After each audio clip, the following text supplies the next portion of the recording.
For decades, one question has haunted historians, investigators, and true crime enthusiasts alike. Did one of America's most infamous suspected serial killers die in a devastating farmhouse fire? Or did she carefully stage her own death and disappear forever? The answer has never been proven. What began as a tragic fire on a quiet Indiana farm in 1908 soon unraveled into one of the most disturbing criminal investigations in American history. Beneath the ashes of a burned farmhouse, investigators uncovered evidence that suggested the fire was only the final chapter of a much darker story. This is the case of Belle Gunness, a woman whose name became synonymous with greed, deception, and mystery. Belle Gunness was born as Brynhild Paulsdatter Sturseth in Norway in 1859. Like many immigrants of her generation, she came to the United States hoping for a better future. She eventually settled in Indiana, married, and began building what appeared to be an ordinary life. To her neighbors, Belle was hardworking, physically strong, and devoted to maintaining her farm. Nothing about her outward appearance suggested that she would one day become the focus of one of the country's most shocking criminal investigations. But long before authorities ever searched her property, tragedy seemed to follow her wherever she went. Her first husband, Mads Sorensen, died in 1900. Officially, the cause was heart failure. Yet investigators later noticed something unusual. His death occurred on the very day that two life insurance policies overlapped, allowing Belle to collect both payouts. At the time, no charges were filed, and no formal investigation questioned the circumstances. Several of Belle's children also died unexpectedly during their early years. Their deaths, too, resulted in insurance payments. Individually, each tragedy could be explained. Together they formed a pattern that investigators would later struggle to ignore. Still, nothing connected these events to murder, at least not yet. After her husband's death, Belle continued operating her farm near LaPorte, Indiana. Managing a farm alone was difficult, but Belle had a solution. She began placing personal advertisements in newspapers across the Midwest. The ads described a successful widow looking for a respectable man to share her prosperous life. She promised financial security, companionship, and the opportunity to build a future together. The advertisements attracted attention. Letters poured in from bachelors seeking marriage. Many of the men were financially comfortable. Some owned farms, others had savings accumulated over many years of work. According to later testimony, Belle encouraged several of these men to bring cash with them rather than deposit it in banks, claiming the money would help them establish their new household together. One by one, they arrived at her farm, and one by one, many of them disappeared. Families waited for letters that never came. Friends wondered why communication had suddenly stopped. Some assumed the men had simply chosen to start new lives elsewhere. Others refused to believe they had vanished voluntarily. One man who became increasingly suspicious was Arsla Helgelian. His brother Andrew Helgelian had traveled to Indiana after corresponding with Belle. Before leaving, Andrew had told family members exactly where he was going.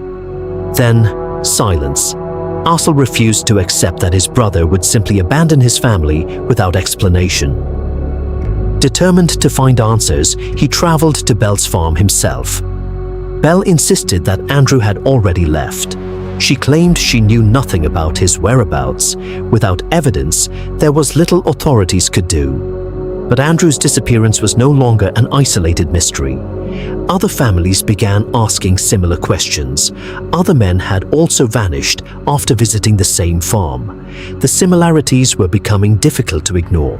Before investigators could fully examine the growing number of disappearances, events took an unexpected turn. In the early morning hours of April 28, 1908, Belle Gunness's farmhouse caught fire. By the time firefighters extinguished the flames, the building had been reduced to ruins. Inside, investigators discovered the bodies of Belle's 3 children. Nearby lay the remains of an adult woman. The body had been badly burned. Most disturbingly, it was missing its head. Authorities initially concluded that the woman was Belle Gunness herself. The fire appeared to have claimed the entire household. But almost immediately, questions began to emerge. The body seemed noticeably smaller than Belle, who was widely described as a large, powerfully built woman. Without a head, identifying the remains with certainty proved nearly impossible. Despite these concerns, officials officially declared Belle dead. If that conclusion had been correct, the investigation might have ended there. Instead, it was only beginning. As the ruins were cleared, investigators expanded their search beyond the burned house. They began digging around the property. It did not take long before they made a horrifying discovery. Human remains were buried beneath the farm. Then more remains were uncovered, and then more. Some victims were identified through personal belongings, clothing, dental evidence available at the time, and information provided by relatives. Several were men known to have answered Belle's newspaper advertisements. Others could never be positively identified. The discoveries transformed what had first appeared to be a tragic fire into one of the largest murder investigations of its era. Authorities concluded that numerous visitors had likely arrived at the farm expecting marriage and a new beginning. Instead, many were believed to have been killed, robbed, and secretly buried on the property. Investigators also focused their attention on Ray Lamphere, a former farmhand who had worked for Belle. Lamphere had reportedly become emotionally attached to her and was said to be jealous of the men who visited the farm. He was arrested and eventually convicted, not of murder, but of setting the fire. While in prison, Lamphere allegedly told visitors that Belle had planned her escape before the fire ever occurred. According to his account, the headless body belonged to another woman. Belle, he claimed, had staged the entire scene before disappearing with much of her money. Whether Lamphere was telling the truth remains uncertain. His statements were never fully verified. Some historians believe he exaggerated his role or fabricated details. Others argue he revealed what really happened. More than a century later, the debate continues. Those who believe Belle died point to the official investigation and the fact that no confirmed evidence ever placed her elsewhere after 1908. Those who believe she escaped focus on the inconsistencies, the unidentified body, the missing head, the reported difference in body size, and the scattered witness claims, never conclusively verified, that a woman resembling Belle was seen years later under another identity. None of these pieces of evidence definitively answer the question. They simply leave room for doubt. Today, historians estimate that Belle Gunness may have been responsible for the deaths of dozens of people, though the exact number will likely never be known. Some estimates place the total above 40, while others remain more cautious because not every disappearance could be conclusively linked to her. What is certain is that investigators uncovered multiple victims on her property and exposed a pattern of deception that shocked the nation. The case also revealed how easily trust could be exploited in an era when newspaper advertisements connected strangers across great distances. For the families of those who never returned home, the mystery was deeply personal. Many never received complete answers about what happened to their loved ones. And perhaps that is why the story continues to fascinate people today.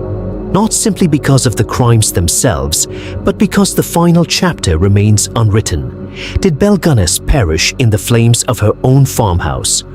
Or did one of history's most elusive suspected killers successfully convince the world she was dead?